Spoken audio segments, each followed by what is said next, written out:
આપણા દેશમાં દર 10માંથી એક ટીનેજર કોઈ પણ ફોર્મમાં તમાકુ લઈ રહ્યો છે. હું ડૉક્ટર એકતા, કેન્સર સ્પેશિયાલિસ્ટ. આજે વર્લ્ડ નો ટોબેકો ડે છે. આ દિવસે મારે એવા લોકો સાથે વાત કરવી છે કે જેના એક નિર્ણયથી આ બધા બાળકોનું ભવિષ્ય સુધરી શકે છે, એમના માતા પિતા સાથે. મારી રૂટીન પ્રેક્ટિસમાં ઘણી વખત મને આ ક્વેશ્ચન પૂછવામાં આવે છે કે મેડમ તમાકુ કેવી રીતે છોડાવવું. તો આ ક્વેશ્ચનનો મારો આન્સર છે કે ઓપન ડિસ્કશન કરો. તમે તમારા ફેમિલી મેમ્બર, પછી તમારા બાળકો હોય કે તમારા ઘરના વડીલો હોય, એમની સાથે બેસો, એમની સાથે ઓપન ડિસ્કશન કરો અને એમને એજ્યુકેટ કરો. એજ્યુકેશન એટલે માત્ર એવું જ નહીં કે ભાઈ તમાકુ થી અનેક પ્રકારના રોગો અને કેન્સર થાય છે, પણ આપણે એમને એવી રીતે એજ્યુકેશન આપવાનું છે કે ઘરમાં જો કેન્સર થાય તો એ કેન્સરની સારવાર અને કેન્સરની પીડાથી કેટલું નુકસાન થાય છે. આજે કોઈ પણ વ્યક્તિને કેન્સર થાય છે તો કેટલું તમને ફિઝિકલ પેઇન આપે છે, એની સારવાર કેટલી લાંબી ચાલે છે, એની સારવાર પાછળ કેટલો ખર્ચ થાય છે.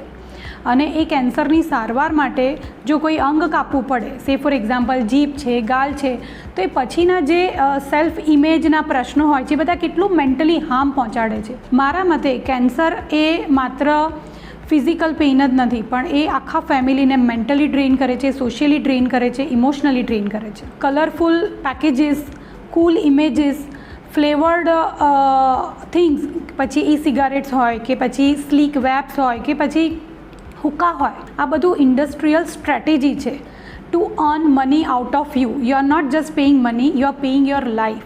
ઘણી વખત દર્દીઓ મને એવું પણ કહેતા હોય છે કે કેન્સર થઈ ગયા પછી શું, કેન્સર થઈ ગયા પછી હવે તમાકુ બંધ કરવાનો શું જરૂરિયાત છે. તો એ બધાનો મારો આન્સર છે કે કેન્સર થયા પછી પણ જો કોઈ સ્મોકિંગ કે ટોબેકો છોડે છે તો એ છોડવાથી કેન્સરના સારવારના પરિણામો ઘણા સારા આવે છે, ક્યોર રેટ્સ વધી જાય છે, કેન્સર પાછાની શક્યતા ઘટી જાય છે અને કેન્સરની જે સારવારમાં કિમોથેરાપી કે રેડિયેશન આપણે યુઝ કરીએ છીએ એના કોમ્પ્લિકેશન્સ ઘણા ઓછા થઈ જાય છે. ઘણા લોકો મને એવું કહેતા હોય છે કે કેન્સર તો નેવર સ્મોકરમાં પણ થાય છે, કે જેમણે ક્યારેય ટોબેકો નથી લીધું એમને પણ થાય છે, તો એ તો જે ડેસ્ટિની હશે એ થશે.